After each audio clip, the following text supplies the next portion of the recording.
Kings এলেভেনে আপনাদের সবাইকে আমন্ত্রণ। বাংলাদেশ ভার্সেস লেবানন, রাউন্ড 2 এর বাংলাদেশের প্রথম home match. Bangladesh versus Lebanon Bashundhara kings এলেভেনায়। লেবাননকে আমরা পরিষ্কারভাবেই দেখতে পাচ্ছি, তারা নিজেদের শেপে দাঁড়িয়ে গেছে। ওয়ালিদ, সেইখানে মোরসালিন খানিকটা প্রেস করতে গিয়েছিলেন। ওয়ালিদের সঙ্গে তার সেন্টার ব্যাক পার্টনার কাসিম। লেবাননকে আমরা দেখবো তাদের ফুল ব্যাকদেরকে যথেষ্ট পরিমাণ ইনভলভ করতে ম্যাচে। সেখান থেকে কিন্তু বলটা উইন করেছে বাংলাদেশ। ইসা ফয়সাল, তিনি ফিরেছেন স্টার্টিং 11-এ সাদউদ্দিনের জায়গায়। তবে হৃদয় বল রাখতে পারলেন না, সেখান থেকে বিপদ হয় কিনা। জায়গাটা যিনি নিয়েছেন তার জন্য চ্যালেঞ্জ সরাসরি সামনে, সেখানে শ্রাবণ মিস করে গেছেন।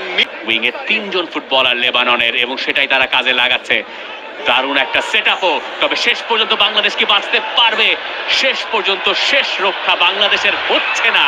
শেষ দিকে গিয়ে বাংলাদেশ গড়বড় পাকিয়ে গোলটা হজম করেই বসলো, এবং যেখান থেকে বাংলাদেশকে গোল হজম করতে হলো সেটা নিতান্তই দুঃখজনক। লেবানন একটা উপহার পেয়ে সেটাকে কাজে লাগিয়েছে।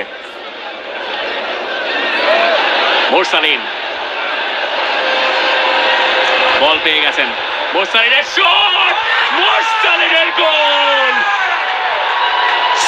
সেনসেশনাল! শেখ মোরসালিনের কামব্যাক, বাংলাদেশের কামব্যাক। বাংলাদেশ মরে না। প্রত্যাবর্তনের রূপকথা লিখতে পারে এই বাংলাদেশ। এই বসুন্ধরা কিংস এলেভেনায় এই সাইডে মোরসালিন, তিনি গোল করেছিলেন আফগানিস্তানের সাথে ম্যাচে। জাতীয় দলে ফিরলেন এবং তার গোলেই বাংলাদেশ গ্যালারিতে প্রাণ ফেরানো। 18 কোটি। পরে অবশ্য বাংলাদেশ সেখান থেকে সরে